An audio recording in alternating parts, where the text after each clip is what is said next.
Selamat malam, sahabat Tanya Mentor. Malam hari ini senang sekali bertemu kembali dengan saya, Eredi Thomas dari Aceh. Kita akan mengundang seorang narasumber untuk berbagi cerita, berbincang-bincang tentang hal-hal yang menginspirasi. Ya, malam hari ini edisi hari Rabu tanggal 19 Agustus 2020. Kita akan mengundang Bapak Jonathan Andi Wijaya. Beliau adalah owner dari Kara Property, Kara Food, dan juga Kara Toys. Kita akan berbincang-bincang dengan beliau. Ya, saya akan menyapa kita semua dulu. Malam si Susana, malam juga Sri, malam Mariati Saragi. Ya, halo. Ya, sebentar. Pak RT akan bergabung bersama-sama dengan kita. Baik, nah ini Pak RT sudah ini. Sebelumnya saya akan sedikit bercerita tentang hal yang akan kita bahas malam hari ini adalah berani melangkah. Banyak orang yang punya ide-ide bagus, yang diberikan banyak peluang-peluang, namun tidak pernah berhasil. Sayangnya hanya karena tidak berani melangkah. Namun malam hari ini kita akan berbincang-bincang melalui kisah hidup, kisah sukses seorang Pak Jonathan Andi, bagaimana boleh menginspirasi kita semua. Ya, kita akan panggil Pak Jonathan Andi Wijaya. Pak Jonathan boleh lambaikan tangannya atau request. Ya, malam Bro David, malam Data Property. Amelia,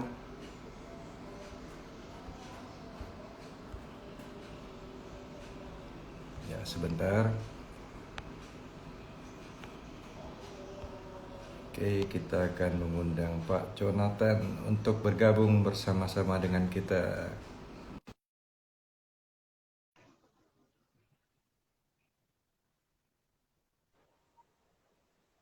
Ya, malam Pak Oh, Jonathan. Gimana kabar hari ini, Pak? ya puji Tuhan, baik. Puji Tuhan, Pak. Iya.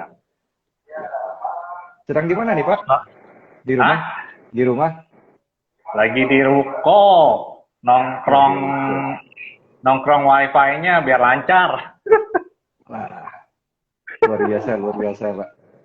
Halo Jadi tetap, Aceh. iya, selamat malam, Pak. Pak, boleh sedikit perkenalan dulu, Pak. Mungkin ada beberapa teman-teman kita yang belum mengenal Pak Jonathan Andi Wijaya. Tadi saya sedikit banyak sudah perkenalkan bahwa Pak Jonathan adalah owner dari Kara Property, Kara Food, Kara Oil, dan Kara Toys, Pak ya. Mungkin ada yang bisa ditambahkan, Pak Jo? Ya, terima kasih Bro Eriadi.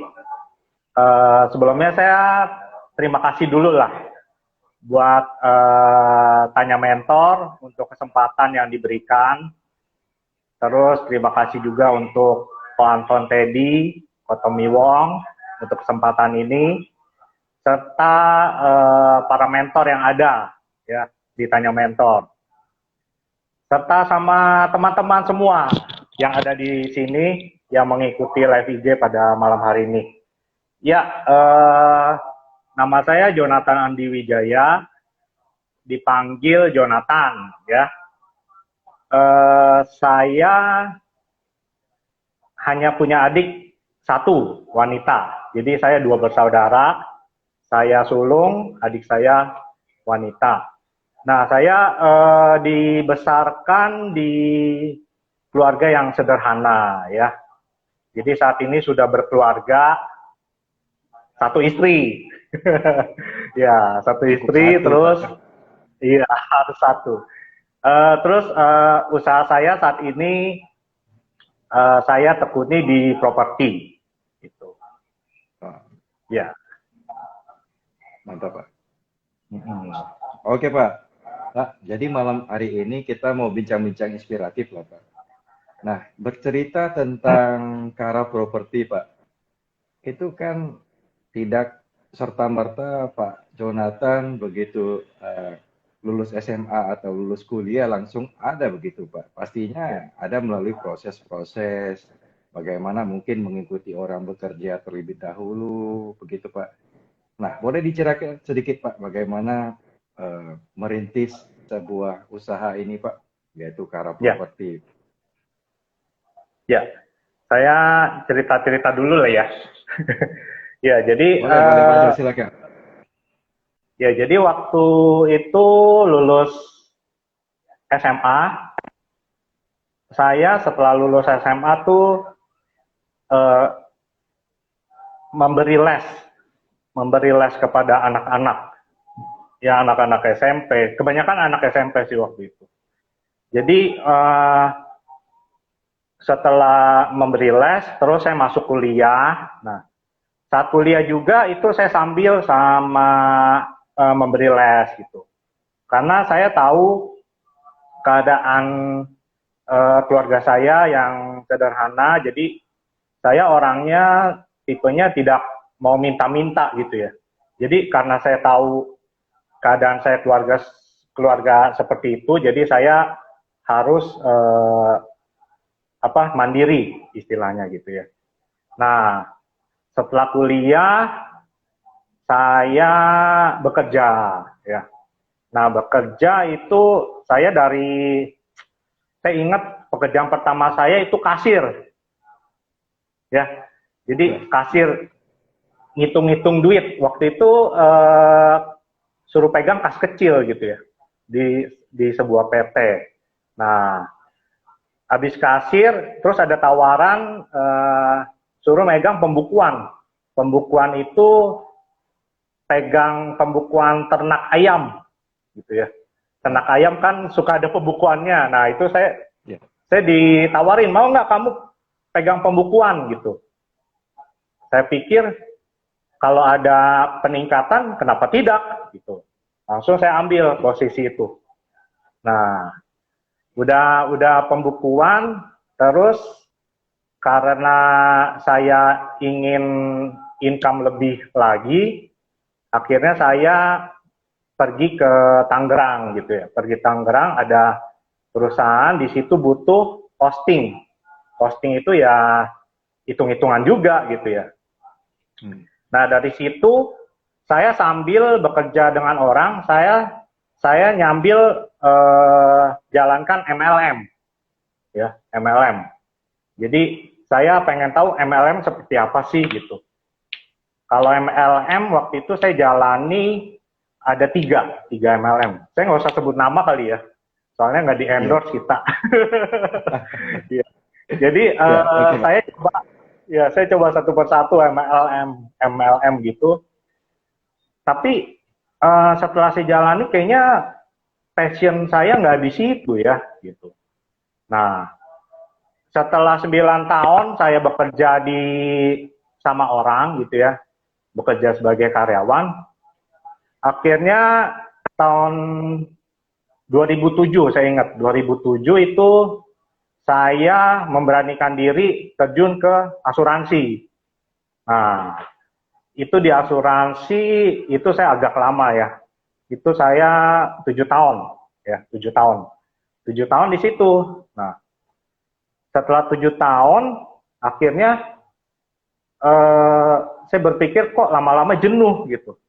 Nggak tahu ya, namanya manusia kan kadang suka jenuh ya, gitu ya. Jadi jenuh. Nah, waktu itu ngobrol sama istri gitu ya.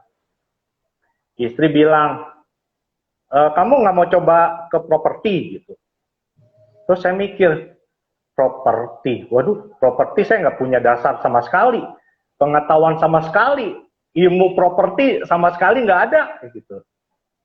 Akhirnya setelah saya berpikir itu, saya coba berdoa ya, saya berdoa gitu ya. Saya berdoa, akhirnya karena saya sudah mantap, saya gabung setelah dari asuransi itu, saya gabung ke brand properti, ya. Nah, selama 4 tahun itu saya 3 tahun di brand A, 1 tahun di brand B. Jadi total 4 tahun. Nah, karena di properti itu saya istilahnya udah ada bekal gitu ya. Udah ada bekal. Jadi saya bilang ke istri, kalau saya buka sendiri bagaimana ya gitu. Nah, istri bilang, ya udah didoakan dulu aja gitu. Nah, satu hal yang membuat saya berpikiran untuk buka sendiri itu karena ada beberapa klien dia bilang seperti ini, Pak Jonathan, ini saya ada properti, bisa nggak saya titip gitu. Tapi jangan pakai brand Pak Jonathan, maksudnya brand pada waktu saya bekerja di situ gitu. Jadi istilahnya diem-diem gitu. Terus saya bilang, waduh, kayaknya seperti itu saya nggak bisa deh. Kalau saya ambil kesempatan ini, saya jalani diam-diam, berarti kan saya istilahnya berjalan di dalam 2 PT gitu. Jadi saya buka PT sendiri, tapi saya masih di brand tersebut gitu. Itu di dalam properti kode etik ya, kode etik nggak boleh seperti itu. Nah, itu yang menggugah semangat saya. Kalau gitu ya lebih baik saya buka sendiri, jadi saya bisa dengan hati yang tenang, saya menerima listingan-listingan dari klien-klien tersebut dan saya jalankan sendiri. Daripada saya terima diam-diam, tapi saya masih di brand tersebut, itu istilahnya saya mendua hati lah gitulah istilahnya. Nah, setelah saya doakan, akhirnya saya mendapat restu juga dari orang tua. Nah, orang tua perlu juga kita dapat restu gitu. Betul, Nah, betul. istri sepakat, akhirnya jadilah saya merintis sendiri. Tepat kemarin 22 Juli saya merintis 1 tahun di properti. Jadi saya ada 4 tahun di 2 brand dan 1 tahun merintis di brand sendiri gitu. Gitu, Bro Riyadi. Iya. Berarti baru tahun lalu Pak ya, ini Kera Properti didirikan Pak? Gimana, Bro Riyadi? Baru tahun lalu berarti didirikan ya? Tepatnya ya, 22 Juli 2019. 1 tahun. Ya, 1 tahun. Oke. Yes, Pak Jo. Ya, teman-teman juga kalau ada pertanyaan untuk Pak Jo boleh di komentar, silakan, atau ada kolom tanda tanya, boleh dituliskan pertanyaan. Mungkin kita bertanya-tanya dengan seorang Pak Jonathan, bagaimana beliau melangkah dari satu usaha, dari satu pekerjaan menuju ke pekerjaan lain, dan juga pelan-pelan juga pindah ke properti, ke asuransi, setelah asuransi pindah ke properti, dan akhirnya memberanikan diri untuk berani merintis sebuah usaha yaitu ke arah properti. Nah, Pak Jonathan, sedikit pertanyaan Pak. Ya. Apakah yang membuat Pak Jonathan sebenarnya berani berpindah dari satu posisi ke posisi yang berikutnya, begitu Pak? Karena kan ya dalam pekerjaan juga terkadang orang begitu pindah mendapatkan satu resiko mungkin begitu Pak Jonathan. Ya belum tentu pekerjaan yang baru ini lebih baik daripada pekerjaan yang lama. Nah, bagaimana Pak Jonathan bisa menyikapi hal ini dan berani pindah ke perusahaan yang lain begitu Pak Jo? Ya, ini berbicara tentang buka sendiri ya. Jadi buka usaha sendiri, buka rintis sendiri. Kenapa saya berani mengambil keputusan dan berani melangkah seperti itu? Karena yang pertama saya udah punya basic ya.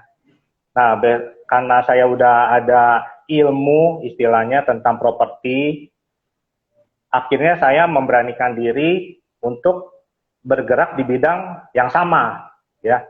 Kecuali kalau misalnya dari properti, tahu-tahu saya buka restoran. Wah, itu kan perlu belajar lagi ya. Kalau menurut saya, ya itu menurut saya. Jadi karena ini bidang yang sama, jadi saya memberanikan diri untuk terjun sendiri. Nah, itu saya mau bedakan ya, berani sama nekat ya. Kadang ada orang yang nekat gitu. Betul. Nah, kalau berani itu perlu persiapan ya, perlu persiapan. Kalau orang nekat nggak perlu persiapan, langsung aja, nggak peduli deh nantinya bagaimana gitu ya. Nah, waktu saya memutuskan merintis sendiri, saya punya 3 rumus ya, 3 rumus. Itu saya pakai inisial D, delta, DPT ya. D-nya itu doa ya, doa. Oke, teman-teman boleh dicatat ini DPT ya, yang D itu adalah doa. Bukan Oke. itu ya, bukan daftar pemilih tetap ya. Ya, jadi yang pertama Oke, itu D-nya ya. Jadi yang pertama itu D-nya doa ya. Segala sesuatu doa kalau yang kita pertama. ya, segala sesuatu yang kita mau ambil langkahnya, kita harus doa dulu gitu. Kita sebagai orang beragama sewajibnya kita berdoa dulu gitu. Nah, setelah doa lalu menuju ke P. P itu persiapan. Ya. Jadi pada waktu persiapan. Ya, pada waktu doa lalu menuju ke langkah berikutnya persiapan. Nah, di situ kita persiapkan sedetail mungkin apa yang harus kita siapkan, apa yang harus kita perlukan di saat kita merintis sebuah usaha. Nah, yang ketiga T. T itu take action. Oke, yang ketiga take action ya. Yang ketiga ya. Jadi setelah doa, persiapan, langsung take action. Kalau cuma doa, nggak ada persiapan, nggak bisa. Kalau cuma doa, terus persiapan, tapi nggak take action, nggak bisa juga. Jadi doa, persiapan, langsung take action. Itu yang saya terapkan pada waktu saya merintis usaha tersebut. Gitu. Jadi kita nggak kaget. Misalnya setelah udah doa, kita udah persiapkan, langsung take action, kita udah siap semua, gitu. Udah siap. Kalau kita nggak melakukan seperti itu, wah, nanti bisa jadi kayak orang bingung. Kita mau ngapain ya? Kita mau ngapain ya gitu. Jadi itu yang saya terapkan sih, ya pada waktu itu. Oke, menarik sekali nih Pak Jonathan. Berarti begini Pak, pada saat Bapak bekerja di perusahaan asuransi tersebut Pak, sebelum Bapak pindah ke properti begitu, apakah Pak Jos sudah memiliki keluarga Pak? Sudah. Saya sudah. Nah itu. Sudah. Nah, jadi apakah Bapak mempertimbangkan juga Pak, bahwasanya berpindah dari perusahaan asuransi kepada perusahaan properti itu kan punya sebuah resiko juga Pak. Termasuk keluarga kita bakal kita perjuangkan begitu Pak, nasib keluarga kita begitu. Nah juga dengan DPT ini berarti Pak ya, benar Pak? Ya, jadi pada waktu perpindahan memang itu saya diskus dengan istri, dengan keluarga. Ini kalau misalnya saya lakukan, pasti berpengaruh kepada income. Itu sih udah pasti. Ya. Betul. Nah, pada saat itu memang saya kerja dan istri juga bekerja.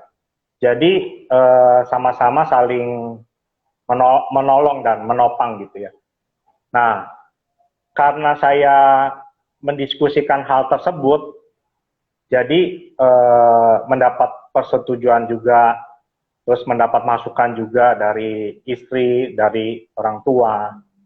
Akhirnya saya putuskan, ya, karena saya berpikir seperti ini, setiap apapun pekerjaan yang kita lakukan itu pasti ada resikonya. Mau bekerja, mau pindah dari kantor A ke kantor B, dari B ke C, itu pasti segala sesuatu ada resikonya. Apalagi dari yang bekerja dengan orang, tahu-tahu buka sendiri, itu juga pasti ada resikonya. Nah, kalau kita takut dengan resiko tersebut, itu kita nggak berani take action. Gitu. Iya, betul. Itu. Iya. Jadi sesuai dengan topik malam hari ini, Pak ya, kita harus berani melangkah. Tapi bukan melangkah dengan nekat seperti yang Pak Jo katakan tadi ya. Jadi Ya, melangkah itu berani melangkah, tapi dengan doa, persiapan, dan juga kita take action gitu, Pak. Betul begitu, ya. Pak? Betul. Oke, Pak. Nah, Pak, sedikit pertanyaan lagi, Pak. Di dalam kita berani melangkah ini, Pak, kan ada risiko di dalamnya. Apakah pernah terjadi, Pak, mengalami satu titik di mana seperti stagnan atau mengalami struggling, gitu, Pak, sehingga membuat kita merasa ini sepertinya saya salah langkah begitu, Pak Jo. Nah, tapi akhirnya dengan berjalan dengan waktu kita perbaiki lagi, akhirnya membuat kita lebih yakin lagi dengan goal yang telah kita tentukan ini, Pak Jo, dengan langkah yang kita ambil ini. Nah, apakah pernah terjadi seperti itu, Pak Jo? Pernah. Jadi kalau saya melihat itu kan kalau dalam kuadran Robert T. Kiyosaki kan ada employee, self-employed, business owner, dan investor. Nah, kalau saya pribadi, kalau saya lihat itu saya masih di self-employed gitu. Dari self-employed menuju ke business owner, ya. Cita-cita menuju business owner dan investor. Ya, pasti semua orang bercita-cita seperti itu. Nah, pasti segala sesuatu yang kita lakukan, kalau kita bekerja dengan orang kan pasti tidak usah khawatir ya, pasti kan per bulannya ada pendapatan gitu ya. Nah, tapi terikat ya, kelemahannya tuh kita terikat dengan perusahaan tersebut. Nah, kalau self-employed, itu yang pasti kita kadang naik, kadang turun. Pendapatan itu pasti ada, kadang naik, kadang turun. Nah, betul. Di saat kita naik turun seperti itu, apalagi di masa pandemi ini ya, kalau Pak Eryadi tahu sendiri, properti kan juga stuck gitu. Nah, di saat seperti itulah makanya saya memang utamanya properti. Nah, itu saya membuka lini-lini yang lain seperti food. Food itu juga bantuin temen, ya. Kita ambil peluang. Nah, terus ada hobi saya toys, ya. Toys itu diecast. Nah, ada juga oil itu essential oil itu dipegang istri. Nah, kalau berbicara mengenai dulu, kilas balik dulu, itu pasti ada pengaruhnya, ya, pasti ada pengaruhnya. Kadang tidak ada pendapatan gitu. Nah, pada saat tidak ada pendapatan, timbullah lini-lini yang tadi, gitu. Jadi kita tidak bisa mengandalkan sesuatu ini, ya, mengandalkan sesuatu ini. Kalau kita mengandalkan ini terus, lama-lama kita bisa stres, gitu ya. Makanya kalau kita lihat ini kok lagi stuck, gitu. Nah, kita minta hikmat, nih apa nih yang harus saya lakukan? Akhirnya kita lihat ada peluang ini, peluang itu, nah kita ambil, gitu. Itu sih, Pak Riyadi. Iya. Mantap, keren ya Pak Jo. Nah Pak Jo, ini berbicara tentang berpindah kuadran seperti yang Pak Jo cerita tadi ya, berani melangkah begitu Pak. Mungkin Pak bisa diceritakan lebih lebih spesifik Pak, sebenarnya di titik bagaimana seorang misalnya katakanlah karyawan ataupun seorang pekerja yang pengen memiliki usaha sendiri gitu Pak. Karena tidak sedikit juga mereka yang dengan berani ya mungkin katakanlah nekat seperti yang Pak Jo katakan tadi, berpindah kuadran, akhirnya ternyata bukannya berhasil malah hancur begitu Pak. Mungkin tanpa karena planning atau apa yang kurang memadai atau bagaimana. Nah, pasti ada kriteria Pak. Maksudnya di titik seperti apa seseorang itu benar-benar lebih aman untuk mengambil langkah berpindah kuadran seperti itu Pak. Mungkin bisa diceritakan sedikit menurut pandangan dari Pak Jonathan Andi. Ya, kalau pribadi saya juga percaya di sini juga banyak mentor-mentor yang lebih tahu, ya, lebih tahu. Nah, kalau dari pandangan saya, di titik mana itu orang tersebut dalam memutuskan, dia lihat dulu sebelum dia bergerak untuk pindah, misalnya dari bekerja dengan orang dan langsung merintis ke usaha. Nah, itu seperti yang tadi saya sharingkan, kita ada passion nggak ke situ gitu. Nah, tadi kan kalau saya, karena saya sudah ada dasar di properti, makanya saya memberanikan diri untuk melangkah di bidang yang sama gitu. Jadi itu yang saya terapkan. Jadi nggak asal aja gitu ya. Aduh, kayaknya saya udah bosen deh kerja sama orang gitu ya. Udah pusing gitu, dimarah-marahin mulu gitu ya. Kalau kerja sama orang kan gitu kan, pusing, dimarahin terus gitu ya. Ya. Iya. Itu yang menjadi landasan pikiran saya. Kalau bidang saya itu ya saya harus mengambil bidang yang sama gitu. Nah, kalau kita ambil bidang yang lain itu dari nol lagi loh, dari nol lagi gitu. Ya, dari nol lagi. Itu sih yang menjadi pemikiran saya sih gitu. Jadi jangan jadikan titik jenuh gitu. Tapi di titik jenuh itu kita harus berpikir secara terbuka gitu, secara terbuka. Kalau saya melangkah, apakah nantinya akan mulus-mulus saja atau stuck? Nah, itu yang harus kita pikirkan gitu. Makanya tadi saya bahas antara berani atau nekat gitu. Benar-benar. Baik Pak Jo. Nah, ini sudah mulai banyak pertanyaan. Sebelum kita masuk kepada pertanyaan Pak Jo, mungkin satu pertanyaan terakhir yang saya tanyakan Pak.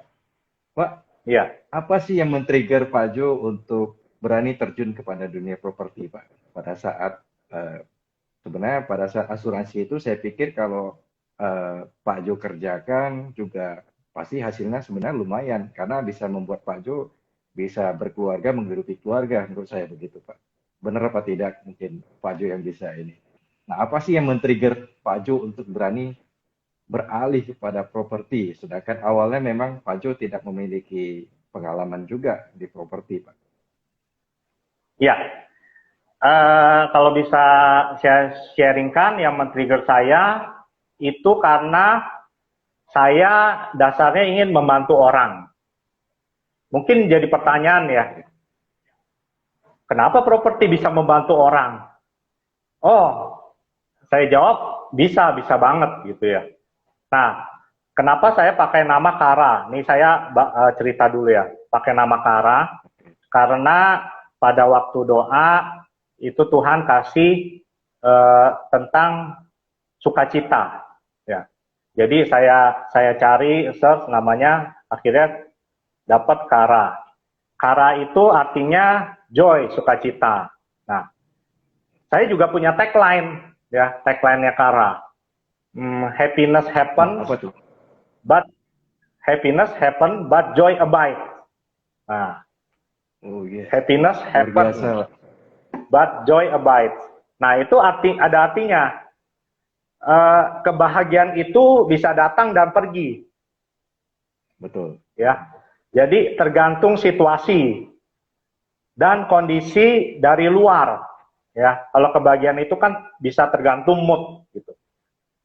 Tapi kalau joy itu dari dalam. Dari dalam. Nah, dari dalam itu Tuhan yang kasih gitu ya. Nah, jadi dengan saya menjalankan seperti ini, saya mau memberikan sukacita kepada klien-klien saya. Jadi bukan hanya sekedar closing, bukan hanya sekedar uang, tapi saya bisa membuat mereka sukacita dan mereka juga sukacita atas pelayanan yang saya telah berikan, gitu. Karena saya berprinsip seperti ini, Pak Eryadi. Dalam hidup ini, apapun yang saya perbuat, itu saya mau saya perbuat seperti buat Tuhan gitu ya. Bukan untuk manusia. Jadi segala sesuatu yang saya lakukan, saya mau itu tujuannya ke Tuhan gitu. Kalau tujuannya ke Tuhan, pasti manusia merasakan sukacita gitu. Nah, di usaha ini saya punya tiga apa ya, istilahnya prinsip gitu ya. 3 prinsip.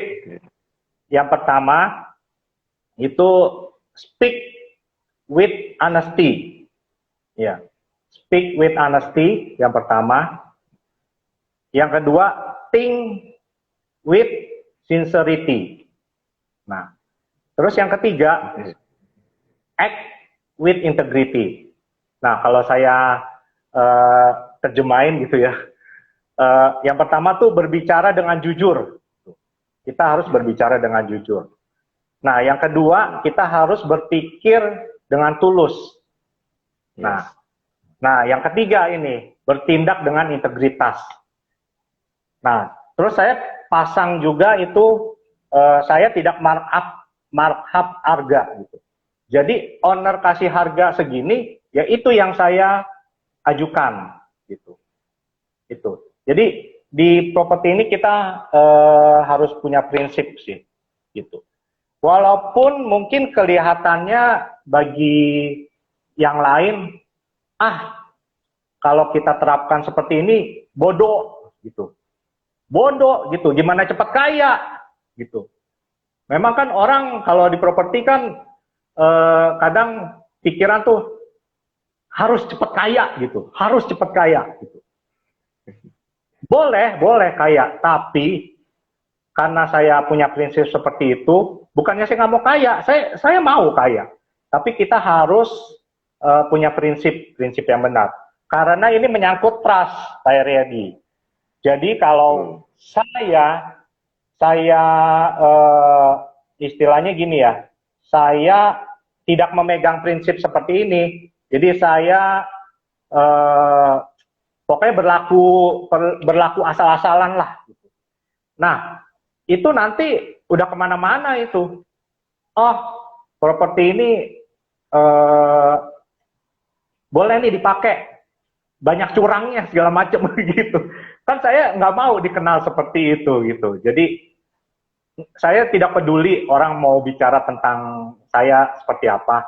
Yang penting saya melakukan dengan benar, klien happy, klien sukacita, dan itu menjadi kepuasan dalam hidup saya. Gitu. Jadi kalau dibilang yang men-trigger, ya itu tadi. Saya ingin membantu orang sih. Wah, luar biasa nih, Pak Jo. Dari visi dan misinya saja sudah luar biasa, Pak Jo. Yaitu yang pertama adalah menolong orang. Yang kedua yaitu bagaimana bisa dikenal orang dengan baik, yaitu berbicara dengan jujur. Apa tadi yang kedua, Pak?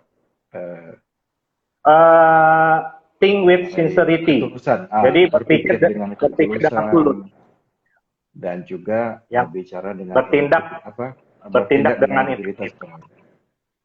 Wah, itu sungguh luar biasa, Pak. Saya setuju sekali, Pak. Sebenarnya saya punya pengalaman yang kurang lebih sama dengan Pak Jonathan, Pak. Di saat saya dulu memulai servis handphone, itu banyak juga teman-teman yang pada saat saya berkata begini, saya pernah ya Pak, kita berjalan dalam jalan yang salah begitu Pak. Jadi jalan yang miring-miring. Saya bilang saya tidak, hati nurani saya tidak nyaman seperti ini saya bilang. Tapi coba saya mau itu kita mainnya yang bersih begitu. Saya ingin dikenal bahwasanya kita itu orang yang bisa dipercaya saya bilang. Kenapa? Karena handphone yang orang pegang itu adalah barang kesayangan milik dia, Pak. Jadi kalau dia tidak percaya, saya pikir kita tidak bisa melakukan apa-apa begitu, Pak. Nah, pada saat itu saya juga mendapatkan hal yang seperti Pak Jo rasakan. Saya ditertawakan oleh teman-teman teknisi. Dia bilang begini, "Eh, kamu nggak akan tahan lama kalau kamu berjalan lurus gitu katanya Pak Jo. Jadi dia bilang semua teknisi pada saat itu ya Pak Jo.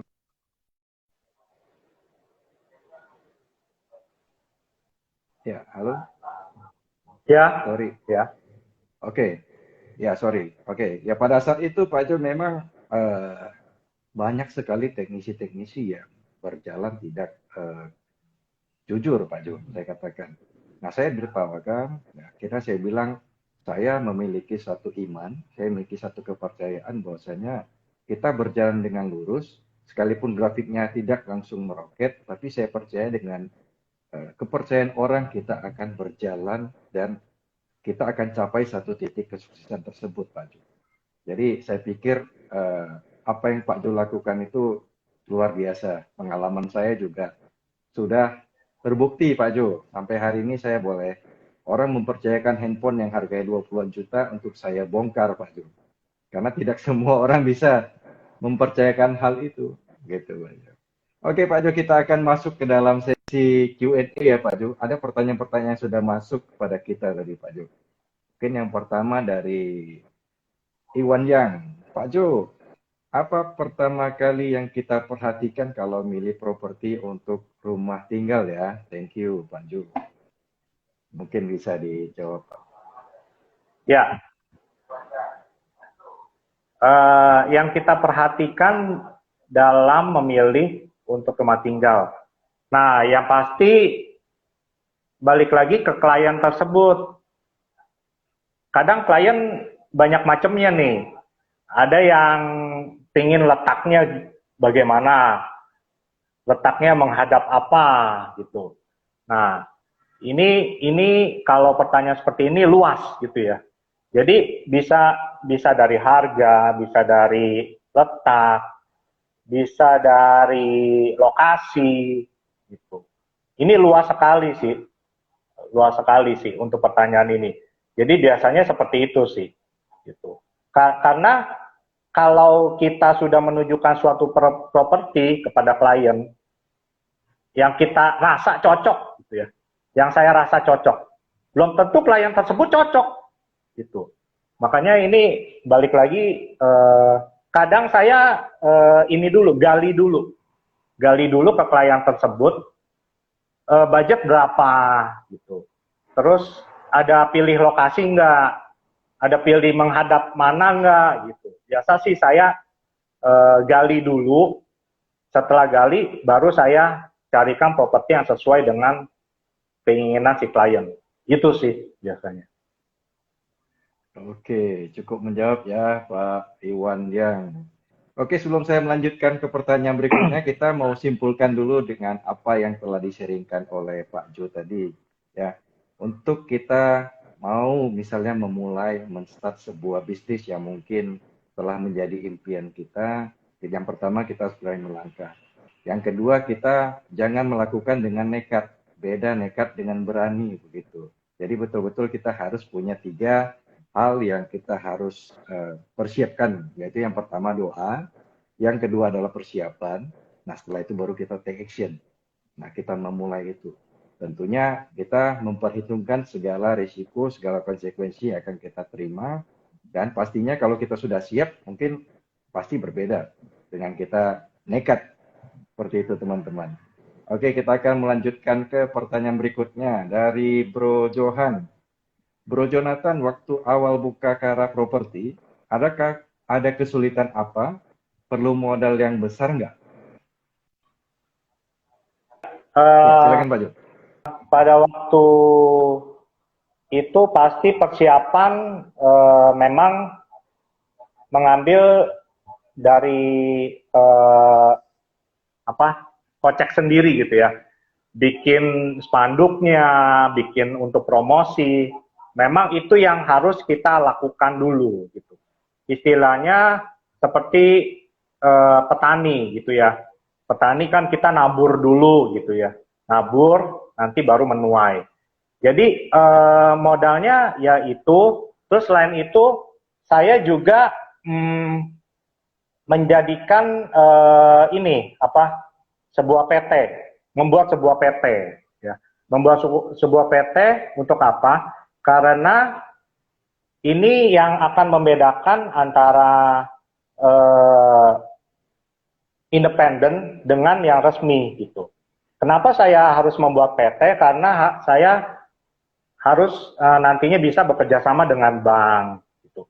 Karena kalau bank-bank, kalau kita tidak resmi, tidak bergerak, tidak di bawah PT, itu kadang tidak mau. Jadi itu kita legalkan ke pembuatan PT. Nah, untuk mendukungnya saya juga harus upgrade diri ya. Karena di brand sebelumnya saya sudah ikut lisensi RED ya, associate real estate gitu ya. Nah, karena waktu itu sudah habis, jadi saya perpanjang, saya ujian lagi, jadi saya pegang lagi lisensi tersebut gitu. Jadi bagi saya modal-modalnya yang tadi sih pasti ada, nggak mungkin dengan tangan kosong kita merintis usaha, pasti ada pengeluaran dulu. Nah nanti saya percaya itu apa yang kita tabur nanti kita akan tuai. Gitu. Yes. Oke ya, cukup menjawab ya Pak Johan. Oke, kita ke pertanyaan selanjutnya ini Pak Jo dari Ishak Lombok Properti. Di masa corona, properti kan lesu, Pak Jo. Bagaimanakah Pak Jo apa dapat profit di di properti ini Pak di masa pandemi ini? Gimana Pak Redi? Kurang jelas tadi, putus-putus. Di masa corona, properti kan lesu Pak Jo. Bagaimana Pak Jo apakah dapat profit di properti di masa pandemi ini? Oke. Di masa pandemi ini saya mau katakan memang semuanya lagi stuck. Tapi puji Tuhan di saat seperti ini ada aja beberapa transaksi sewa menyewa gitu. Sewa menyewa dan jual beli juga ada beberapa. Tidak banyak pada saat sebelum pandemi gitu. Jadi puji Tuhan sih ada, karena di lingkungan saya di area Cikarang itu banyak ekspat gitu ya.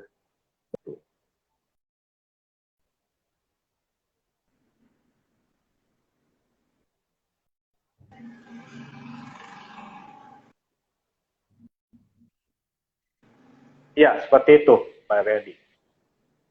Oke Pak Jo. Kita ke pertanyaan berikutnya lagi nih. Dari Jovan Ricardo, bagaimana cara melanjutkan semangat yang kadang telah meredup dalam berbisnis, Pak Jo? Ya, biar apa yang saya sharingkan ini karena apa yang saya alami gitu ya. Jadi ya, karena kalau saya berbicara tapi nggak pernah saya alami, percuma saya sharingkan karena saya sudah alami. Bagaimana itu balik lagi ke pribadi kita. Nah, pada saat seperti ini pilihan berada di tangan kita. Kita mau ambil peluang, kita mau ambil sesuatu yang bisa membakar diri kita, atau kita mau santai-santai saja gitu.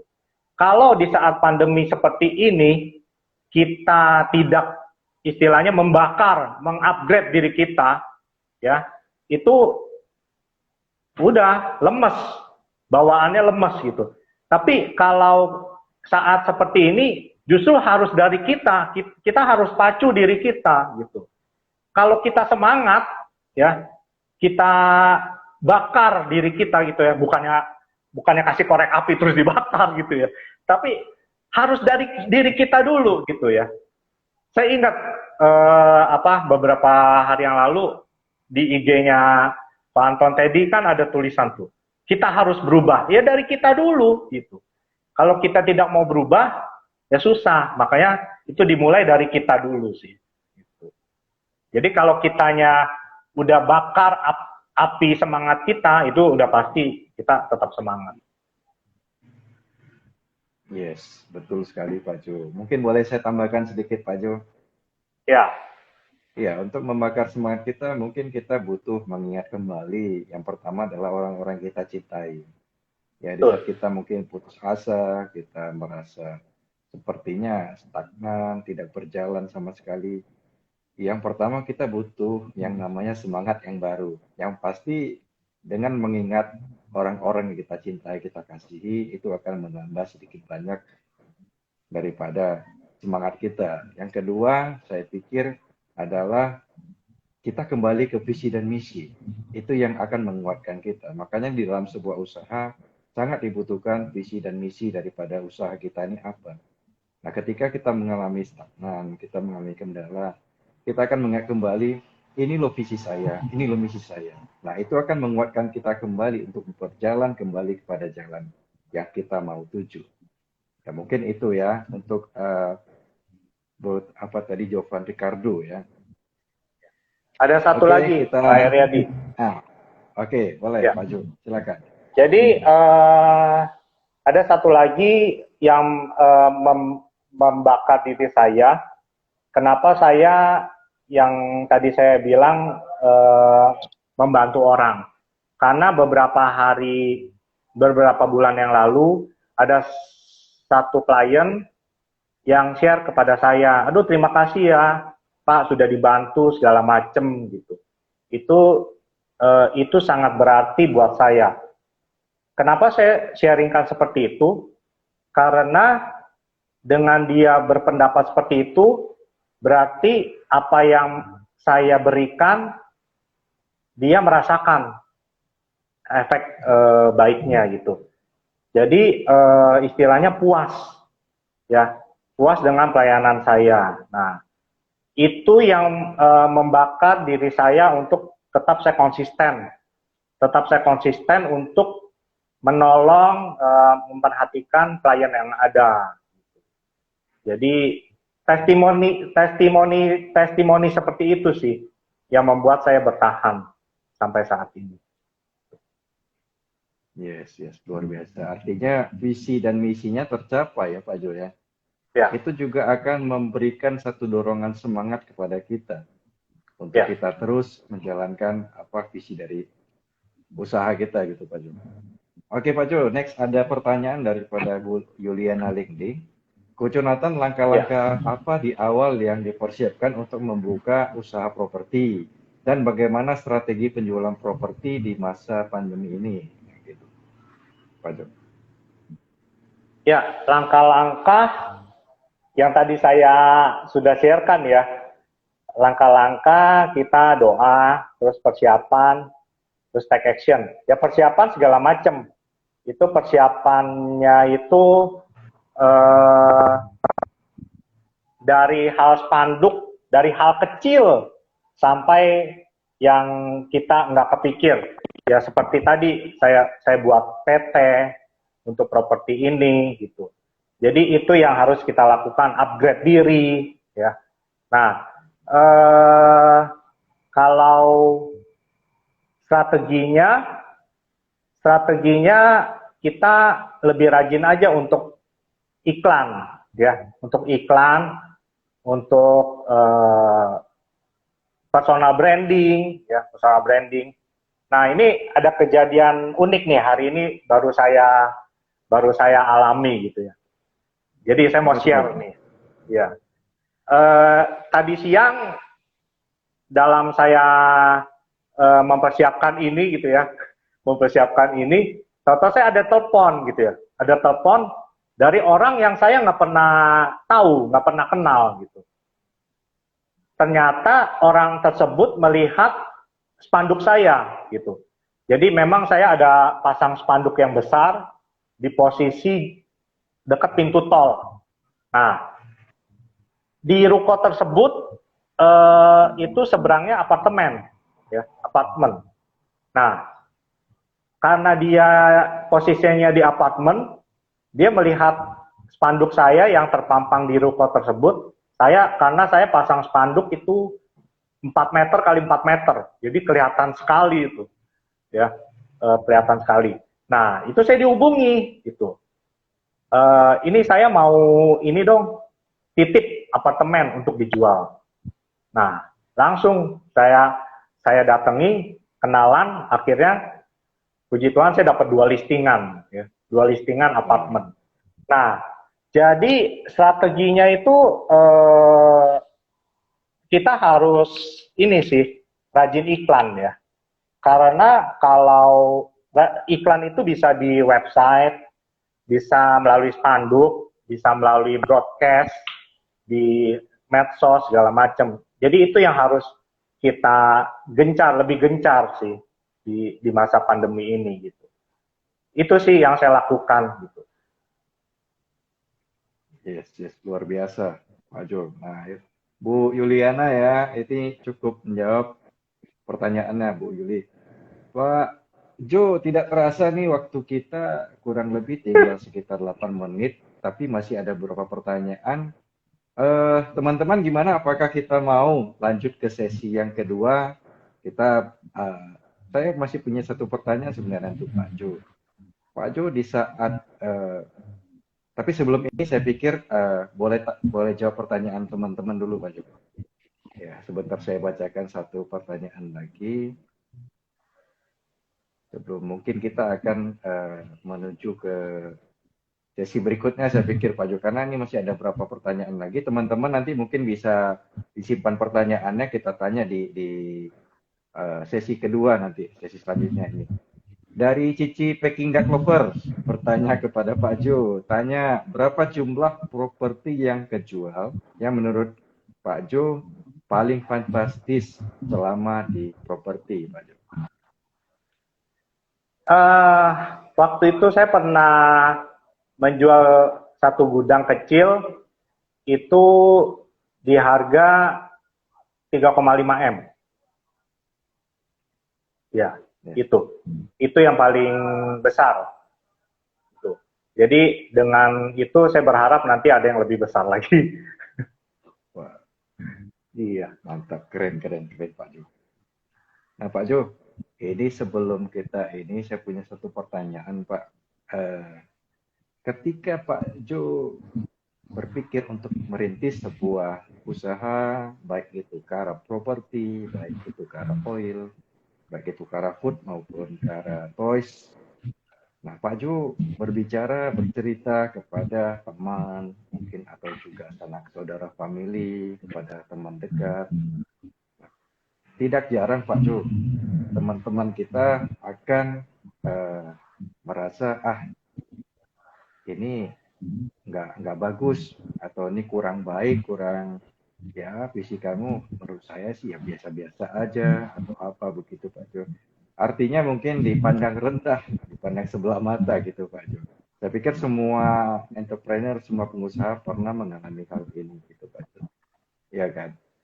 Namun bagaimana Pak Jo menyikapi hal ini Pak Jo? Pernah dialami ya Pak Jo ya? Pernah ya. Oke, baik. Ini Pak Jo, ini waktu kita juga sudah hampir habis. Jadi saya pikir ini kita keep dulu pertanyaannya. Nanti Pak Jo bisa jawab di sesi berikutnya. Ya teman-teman, mungkin saya akan break sekitar 30 detik sampai 1 menit untuk save video kita, perbincangan kita malam hari ini. kita akan lanjut ke sesi 2 karena perbincangan ini cukup menarik. Saya pikir apalagi pertanyaan saya ini tadi, kita semua akan mengalami ini. Nah, kita mau mendengar cerita daripada Pak Jonathan yang pernah mengalami hal seperti ini, Pak Jo. Oke, kita next ke sesi kedua ya Pak Jo. Ya teman-teman, sampai jumpa di sesi kedua.